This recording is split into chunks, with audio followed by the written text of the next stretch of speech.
bolesť je indikátor, že robíš s tým telom niečo nepatričné.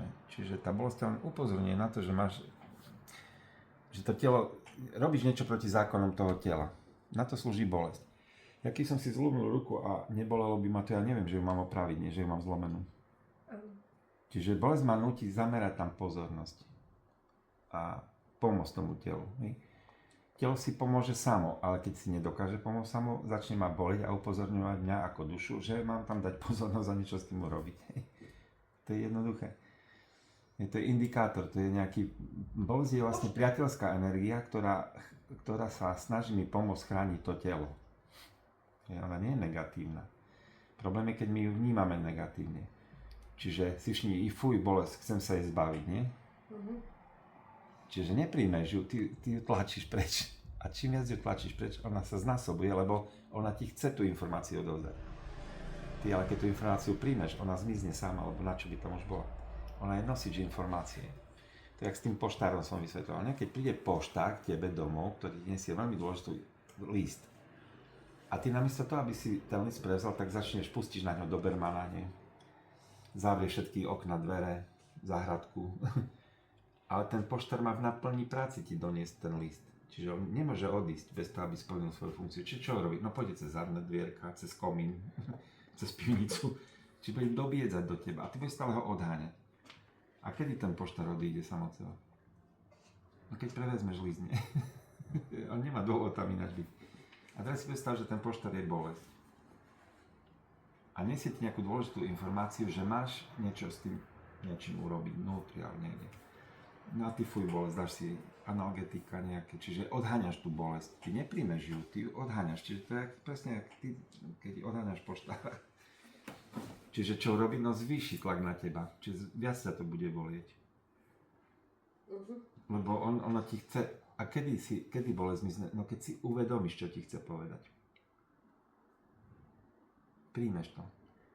A poviem, OK, aha, už viem, tu mám problém, ďakujem, už ma nemusíš boleť, už to chápem, dám to do poriadku. To bolesť zmizne. Lebo ti odovzdala to, čo potrebovala ti odovzdať.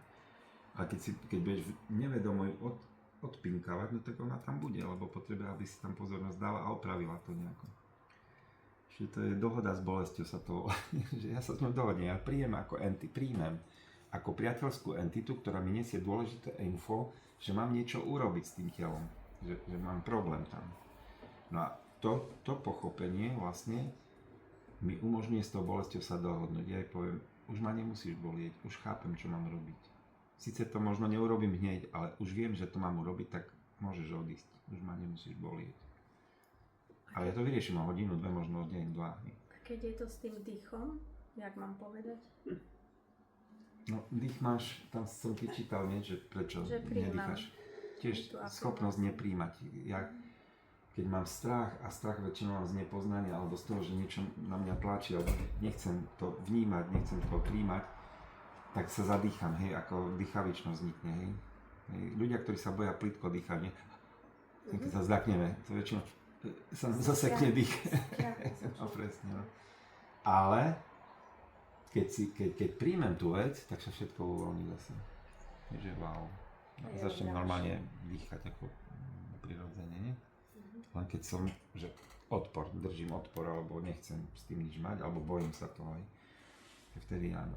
Ale vo všetkých tých situáciách je neprijatie, si uvedomiť. A to neprijatie mi spôsobuje to stiahnutie, lebo je to pre nás neprirodzené niečo nepríjmať. My sme bytosti božské, čiže prirodzené príjmanie a odovzdávanie vecí je bez akýchkoľvek odporov, ešte lásky plné, je to, v čom my sme doma, kde máme byť. A vtedy všetko plynie. Tam nemám dôvod na nejaký tlak, odpor alebo nejakú bolesť, na čo.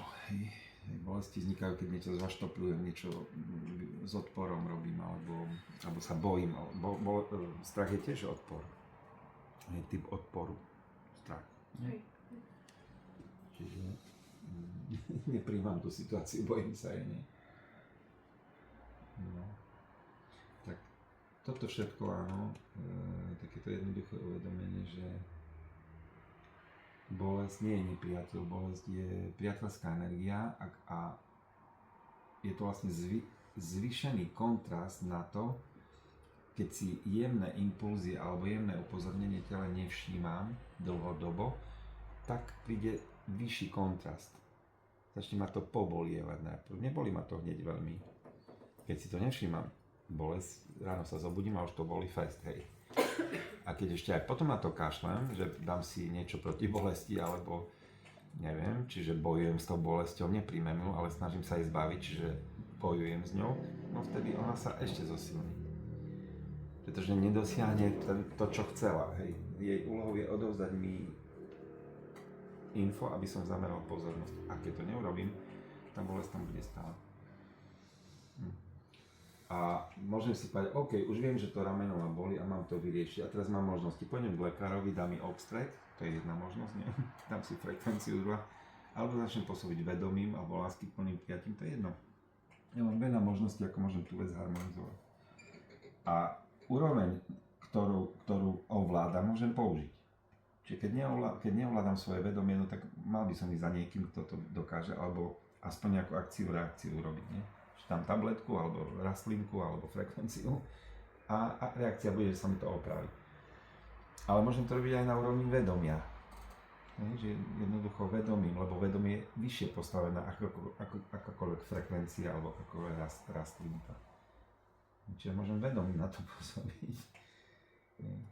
A znovu, láskyplné prijatie, porozumenie tej situácii. S tabletkou umelo zastavíš tú boleň. No to je reakcia, no tak, ale nemáš to umelo zastaviť. No v podstate ty nevyriešiš podstatu, ty len utlmíš tú bolesť. Čiže to ako keby si dal, ja neviem, že je tam ten poštár, hej, ktorý ti nesie dôležitý list a ty mu trestneš s kladivom po hlave.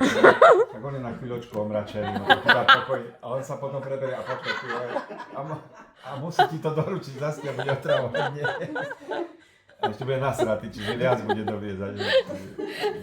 To je tá tabletka, vieš, no. On má takú úlohu. No, on musí ti to doručiť jednoducho, lebo on sa nemôže vrátiť do práce s tým, že to nedoručil. Lebo ho vykriča tam. Nedostane plat alebo odmeny. Alebo dostane tiež kladivom po hlave. No tak tabletka je presne to, že ty ho omráčiš na chvíľu, aj tú bolesť a ona dobre, chvíľku je mimo a potom zase začne pôsobiť. Čiže nič si nevyriešil. Ale myslím, že sme robili na toto video dohoda s bolesťou. To tam nie, ako som už o tom rozprával. A to si vyskúšajte. Čo sa stane, keď cítim bolesť? Väčšinou sa zľaknem a stiahnem, že bolí ma to. To je presne, čo nemáte robiť. Keď cítite bolesť, uvoľnite sa. A vnímajte ju ako priateľský. A snažte sa ju prijať. Ako náhle to urobíte, teda sa okamžite zmizne bolesť. To je neskutočný proces. Skúste si to niekedy. Hej? Že namiesto toho zľaknutia, toho strpnutia, takého stiahnutia, že bolí ma to, hej, čiže odpor vytváram proti bolesti, nie, tak ja ju príjmem. Čiže sa úplne, že wow, a nechám pôsobiť ju. A normálne cítim, ak mi to tam pulzuje a pomaly to odoznieva, až nakoniec to prestane boli. Ja toto som robil, keď ma bolo zub cez Vianoce. Som mal tú 8, hej, zapalenú. A nechcel som ju dať vyťahnuť vonku, lebo už by som, ešte bez 8, bez zuba múdrosti, no čistá katastrofa, že som bol aký blbý, nie? Tak som zachránil jednu, 8, ale ja som pracoval s tou bolesťou tak a boli Vianoce, že som nemal ani jesť nič, ja som schudol cez Vianoce, to bolo zaujímavé. No som nič nejedol. Ale ja som si, keď to začalo, hej, som cítil tam a ja som si úplne som sa uvoľnil som to celé, akože, a pozoroval som tú bolesť, ako pracuje. Ako to pulzuje a pekne ping a zrazu zmizlo. Lebo som povedal, že ja pôjdem za tou Katkou, hej, keď ona má dovolenku, nie, cez Vianoce, tak k zubárovi myslím, že ja za ňou pôjdem, tak mi daj pokoj, však viem, že musím ísť k zubárovi, nie? A tá bolesť odišla. Ona sa potom vrátila zase, keď som bol nepozorný, zase, hej, tak počkaj, už si mal ísť k tej zubárke, nie, a nešlo. Keď ma prestala boleť, som povedal, však pôjdem potom po sviatku, nie? A nie, a potom začalo boleť, lebo zase som si to neuvedomoval, že mám ísť už, hej. Dobre, tak ako príklad vám hovorím, že keď si to fyzicky skúsite na vlastnej koži, uvidíte, aké to je jednoduché. Že tá bolesť je fakt entita, ktorá s vami komunikuje. Hej. A keď vy ju beriete ako partnera, nie ako nepriateľa a nebojujete s ňou, ale naopak ju príjmete, to máte ako medzi vzťahmi. Hej. Keď prídeš niekomu a strčíš do neho, alebo budeš sa brániť, že by k tebe neprišiel, tak bude to vieš, nakoniec to skončí bitkou. Ale keď prídeš a objímeš ho, odobereš mu silu. Aj keď bude nasratý na teba, objatím ho odzbrojíš. Nie? Vytvoríš opačnú reakciu, ako on čaká. Ako nepriateľ nejaký údrok, keď teda ho berieš ako nepriateľ. Tak urobíš presný opak.